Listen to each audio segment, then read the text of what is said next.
डिबिया में निंदिया, और निंदिया में मीठा सा सपना, और सपने में मिल जाए फरिश्ता सा कोई। जैसे रंगों भरी पिचकारी, जैसे तितलियां फूलों की क्यारी, जैसे बिना मतलब का प्यारा रिश्ता हो कोई। ये तो आशा की लहर है, ये तो उम्मीद की सहर है, खुशियों की लहर है।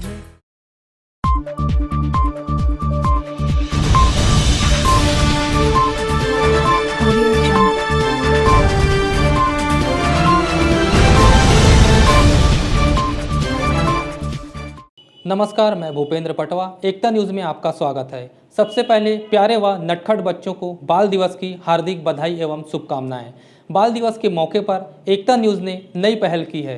दिवस विशेष पर आज हमारे स्टूडियो में मौजूद हैं हमारे आज के अतिथि बाल एंकर, जो न्यूज़ रिपोर्टिंग से लेकर खबर प्रसारण का हिस्सा बने हैं। खबरों की एंकरिंग भी आज यही बच्चे करेंगे।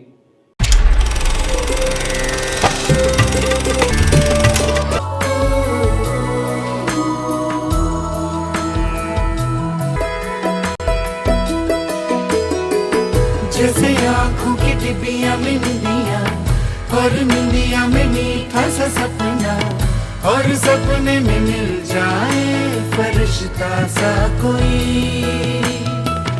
जैसे रंगों भरी पिचकारी, जैसे तितलियां फूलों की क्यारी, जैसे बिना मतलब का प्यारा रिश्ता हो कोई। ये तो आशा की लहर है,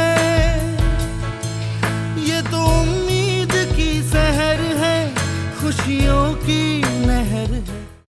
आज हम शहर के ऐसे शख्सियत से मिलने वाले हैं जिनका संघर्ष पाकिस्तान से शुरू हुआ।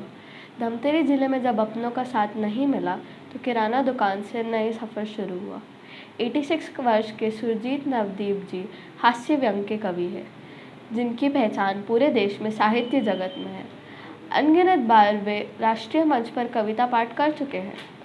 उनकी कविता संग्रह की 10 किताबें भी छप चुकी हैं। अभी भी इस उम्र में यह सिलसिला थमा नहीं है। हिंदी भाषा की सेवा करते आज नवदीप जी को 63 वर्ष हो चुके हैं। सुरजीत सिंह छाबड़ा से कवि सुरजीत नवदीप बनने का सफ़र बहुत कठिन, दिलचस्प और प्रेरक है। सुरजीत नवदीप जी का परिवार देश के बंटवारे से पहले पाकिस्तान में पंजाब राज्य के गुजरात जिले के मांडी भावलदीन गांव में था, जहां इनका डेयरी फार्मिंग का काम था। तब उनकी हिंदी से परिचय नहीं हुआ था। घर पर पंजाबी बोली जाती थी और उर्दू माध्यम से शिक्षा दी जाती थी। सुरजीत जी तब 8 वर्ष के थे और कक्षा पहली में पढ़ते थे। और साल 1947 जब देश का बंटवारा हुआ, चारों तरफ फैली मारकाट को देखकर परिवार ने पाकिस्तान छोड़ने का फैसला लिया और अपना घर बार छोड़ के भारत की शरण में आ गए और जैसे तैसे भूख प्यास सहकर रिलीफ कैंप पर अपनी रात बिताकर दिल्ली पहुँचे और बाद में धमतरी के कंडल गांव आ गए, जहां सुरजीत जी के दादा रहते थे। उनके दादा ने उन्हें घर पर रखने से मना कर दिया, तो गांव में 3 रुपये मासिक किराए पर मकान लिया और गांव में किराना दुकान खोली। तब परिवार के आय का जरिया बना और सुरजीत जी की शिक्षा हिंदी माध्यम से मैट्रिक पास की और महाकौशल और युग धर्म पत्रिका के लिए लिखने लग गए, पत्रकार बन गए। बाद में 1958 में धमतरी के म्यूनिसिपल स्कूल में शिक्षक की नौकरी भी मिल गई और 1964 में यह नौकरी छोड़ दी। शासकीय शिक्षक बनकर गर्ल्स स्कूल में पढ़ाने लगे। साथ साथ हिंदी में साहित्य रचना की सफ़र भी चलती रही। पहले स्थानीय कवि सम्मेलन में कविताएं पाठ किए, लोकप्रियता बढ़ गई और उसके बाद हिंदी कवि सम्मेलन में राष्ट्रीय मंच पर भी कवि बुलाए जाने लगा। उनकी गुदगुदाती व्यंग के बाण चलाते हुए कविताओं ने सुरजीत सिंह छाबड़ा को कवि सुरजीत नवदीप के तौर पर स्थापित कर दिया। वे आज सेवानिवृत्त हैं, लेकिन लेकिन उनके अंदर का कवि आज भी उतना ही ऊर्जावान है। लगभग 10 किताबें मेरी हो गई हैं और उसमें से 9 किताबें छप चुकी हैं। एक किताब छप के आने की है कि क्या धृतराष्ट्र अंधा था। ये किताब अभी छप के आने वाली जो आई नहीं है अभी, है ना। बाकी किताबें मेरे पास हैं, है ना। कोई सी भी एक लोकप्रिय कविता का कोई छंद पद सुनाइए। अच्छा, हाँ, मैं सुनाता हूँ। शिक्षक पर मेरी कुछ पंक्तियाँ हैं जो आपको मैं सुनाता हूँ। क्या कि एक शिक्षक जो है वो परिश्रम करता है, मगर उसको मिलता क्या है उस समय की बात। तब वही सोचता हूँ कि इसके पढ़ाए हुए छात्र, शिक्षक के इसके पढ़ाए हुए छात्र समुद्र में जाकर तेल खोज रहे हैं। इनके पढ़ाए हुए छात्र समुद्र में जाकर तेल खोज रहे हैं। इनके पढ़ाए हुए छात्र हवा में हवाई जहाज उड़ा रहे हैं। इनके पढ़ाए हुए छात्र मंत्री बनकर देश का झंडा चढ़ा रहे हैं। और गुरुजी 20 साल से कक्षा 4 में पढ़ा रहे हैं। और गुरुजी 20 साल से कक्षा 4 पढ़ा रहे हैं। मुझे मालूम है इनके पढ़ाए हुए छात्र बड़े बड़े विद्वान हैं, बड़े बड़े पदों पर है, पर इनकी लड़की के हाथ हो नहीं सकते पीले। मुझे मालूम है हर मसीहा के हाथ में ठोक दिए जाते हैं कीले। इस उम्र प्रखर समाचार में 30 साल से लगातार मैं एक कॉलम लिखता हूँ, कवि जी कहीं।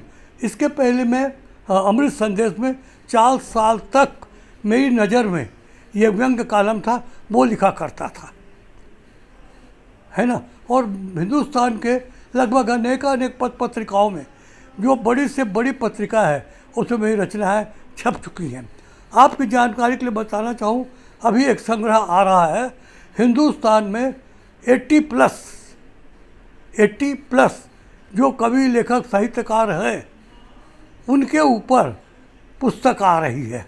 उसमें मेरा वर्णन है, जिक्र है। शीर्षक क्या है? वो सारे 80 प्लस, अच्छा 80 प्लस, है ना। और हिंदुस्तान के हास्य व्यंग्य के चर्चित कवि, ये करीब 600 पृष्ठों की पुस्तक है जो दिल्ली से प्रकाशित है। उसमें मेरी 5 कविताएं हैं जो हमने ली हुई है। अच्छा, आप कविता पढ़ते हैं? मुझे 60 साल हो गए जाते हुए, 60 ईयर्स। और लगभग हिंदुस्तान के बड़े से बड़ा शहर आप जिसका नाम लेंगे वहाँ मैं गया। कल हिंदी दिवस है, हर साल हिंदी दिवस मनाते हैं देश में, हमारी राष्ट्रीय भाषा है। आज जो हिंदी की स्थिति और गति है उस पर कुछ कहना? हाँ, मैं कहना चाहूँगा कि राष्ट्रभाषा आप बोल रहे हैं, मगर उस समय जो डिसाइड हुआ था, है ना, जब देश का बंटवारा हो गया तो प्रश्न ये भी आया कि कौन सी भाषा का उपयोग हम अपने देश में करेंगे। ये बहुत बड़ा प्रश्न था, छोटी मोटी बात नहीं थी। तब आखिर में ले दे करते हुआ, राजेंद्र सिंह एक हुआ करते थे बहुत बड़े साहित्यकार, तो उन्होंने उनके नाम पर ही 14 तारीख को तय किया गया कि हिंदी राज्य भाषा होगी, राष्ट्रभाषा नहीं, राजभाषा होगी, और अंग्रेजी सहयोगी भाषा रहेगी। ठीक है। और धीरे धीरे करके इसमें परिवर्तन कर लिया जाएगा। मगर आप जान रहे हैं, मैं भी जान रहा हूँ, अब तो लोग गांव में लोग हिंदी की जगह पर इंग्लिश स्कूल खोल रहे हैं। बड़े बड़े शहरों में बड़े बड़े अंग्रेजी के स्कूल चल रहे हैं और उसमें संख्या भी अधिक रहती है, जबकि प्राइवेट हिंदी स्कूलों में पढ़ने वाले विद्यार्थी भी बड़े बड़े पदों पर जाकर नौकरियां कर रहे हैं। आपकी जानकारी में है या नहीं मालूम मुझे, धमतरी से ही ऐसे स्कूल से पढ़े हुए, ये म्युनिसिपल स्कूल, मिशन स्कूल से पढ़े हुए विद्यार्थी बड़े बड़े पदों पर हैं। कलेक्टर के पद पर है, मजिस्ट्रेट के पद पर है, बड़े बड़े डॉक्टर हैं, बड़े बड़े वैज्ञानिक हैं हैदराबाद में जिनकी नौकरियां हैं, है ना। तो वो हिंदी से ही हुआ है। हिंदी गरीब नहीं समृद्ध हो रही है।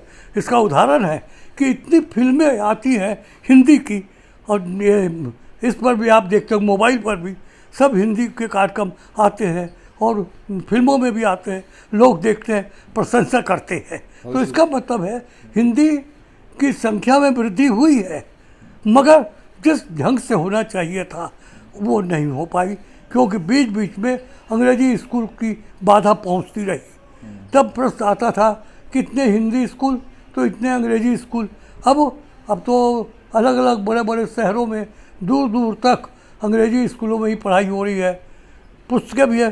प्रश्न ये है, कठिनाई ये है हिंदी के साथ, मगर अब वो परिवर्तन हो रहा है कि जो विषय है, सब्जेक्ट है जो पढ़ाए जाते हैं स्कूल या कॉलेज में, वो प्रायः पुराने समय में जो अंग्रेजी में थी वो अभी भी बहुत सी पुस्तकें अंग्रेजी में ही चल रही है। उनका अनुवाद धीरे धीरे हिंदी में हो रहा है। मेरे पास मेरी लाइब्रेरी में अभी आप देखेंगे तो देखेंगे अनेक हिंदी की पुस्तकें छत्तीसगढ़ी में उनका अनुवाद हुआ है। हमारे धार्मिक ग्रंथों को हुआ है, आध्यात्मिक ग्रंथों को हुआ है, कहानियों का, कविताओं का, लेखों का, निबंधों का, उपन्यासों का, सबका अनुवाद हुआ है। आप पत्रकार भी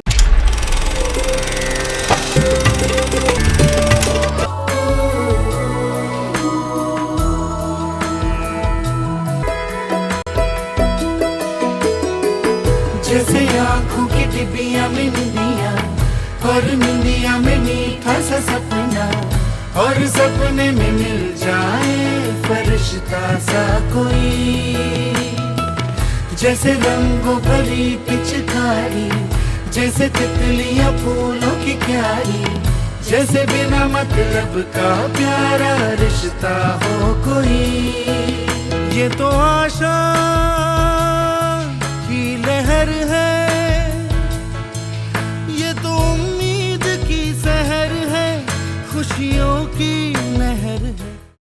इस उम्र में तो सोचा भी नहीं था कि न्यूज़ एंकर बनेंगे, इलेक्ट्रॉनिक मीडिया के लिए खबरों की प्लानिंग और प्रसारण का हिस्सा बनेंगे। बाल दिवस के उपलक्ष्य में एकता न्यूज़ के इस अनूठे पहल का शुक्रिया। इसी अंदाज में एकता न्यूज़ स्टूडियो पहुंचे हमारे अतिथि बाल एंकर अपनी खुशी जाहिर की। हमारे न्यूज़ का हिस्सा बनी 6 बाल एंकरों में से 4 सरकारी प्राथमिक शाला मुजगहन के बच्चे हैं। एक बच्ची शहर के प्रतिष्ठित डॉक्टर रोशन उपाध्याय की सुपुत्री है, वहीं एक अन्य बच्ची बनियापारा की निवासी है, जो एंकरिंग के पहले से ही काफ़ी उत्साहित थी। एकता न्यूज़ में आज बस इतना ही। अगले बुलेटिन में फिर मिलेंगे, तब तक के लिए नमस्कार।